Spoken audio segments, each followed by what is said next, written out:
समय। मम्मी आप समझती क्यों नहीं, वहाँ ससुराल में मेरा गुजारा नहीं हो पाएगा।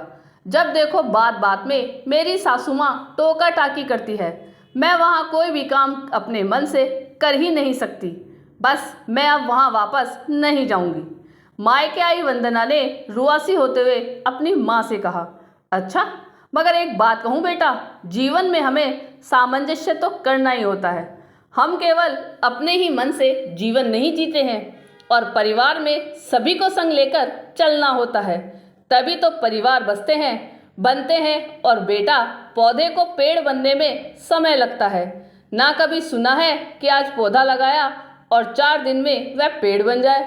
ओ अच्छा मम्मी, अब आप भी मेरी ही गलती निकालने में लगी हैं। मुंह बनाते हुए वंदना बोली, नहीं बेटा, मैं तेरी गलती नहीं निकाल रही हूँ, बस तुझे समझा रही हूँ। यह घर है ना, बड़ी मेहनत व धैर्य से बसते हैं।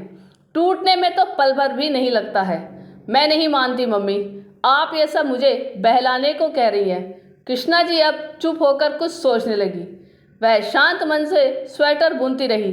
कुछ पल बाद बुने हुए स्वेटर का अगला पल्ला उठाकर उन्होंने वंदना को दिया और कहा, अरे वंदना, जरा इसे उधेड़कर गोला तो बना दे। क्या मम्मी, सही तो बुना है, फिर क्यों उधेड़ना? इसको तू बस उधेड़कर इसका गोला बना दे, कृष्णा जी ने कहा। वंदना को माँ की बात समझ नहीं आई, लेकिन उसने कहे अनुसार उस पल्ले को उधेड़कर उसने एक बड़ा सा गोला बना दिया। तब कुछ पलों के बाद कृष्णा जी ने बेटी से कहा, वंदना, अब जितना तूने उधेड़ा है उतना ही जल्दी से बुन भी दे। अब वंदना माँ का मुंह देखने लगी और बोली, हैं, इतनी जल्दी? ये तो नामुमकिन है। बेटा, यही तो समझाने की कोशिश कर रही हूँ तुम्हें। घर परिवार को बनाने में समय लगता है।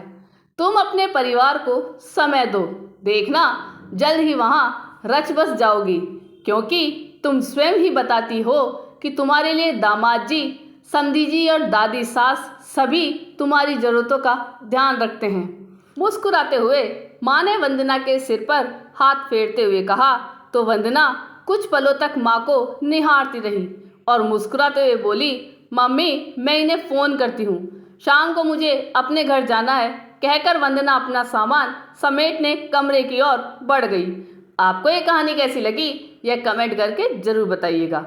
चैनल पे नए हो तो सब्सक्राइब जरूर कीजिएगा और वीडियो को लाइक और शेयर कीजिएगा। धन्यवाद।